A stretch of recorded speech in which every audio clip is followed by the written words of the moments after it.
A North Mankato woman is sentenced in Blue Earth County Court for her role in a fatal crash that happened nearly a year ago on Madison Avenue. KEYC News Now's Nikki Hallman joins us in the studio with the latest. Nikki? Back in May, 19-year-old Kaylee Lynette Richmond pleaded guilty of criminal vehicular homicide for striking and killing 66-year-old Jeffrey A. Ward of Mankato. Friday morning, she was sentenced to serve 41 months in a state prison. According to the criminal complaint, on the evening of August 14, 2023, Richmond struck Ward with her Nissan Altima while racing another motorist, while traveling at 70 to 75 miles per hour before crashing near Madison Avenue and Hope Street.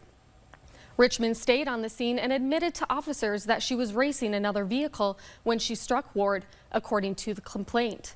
Medical personnel found Ward deceased at the scene. Judge Christine Weeks ordered Richmond to pay $1,879 in restitution to Ward's family. Although Richmond was sentenced to over 3 years in prison, she is only required to serve 2/3 of her sentence, while the remainder of her sentence will be on supervised release. Live in the studio, Nikki Hallman, KEYC News Now.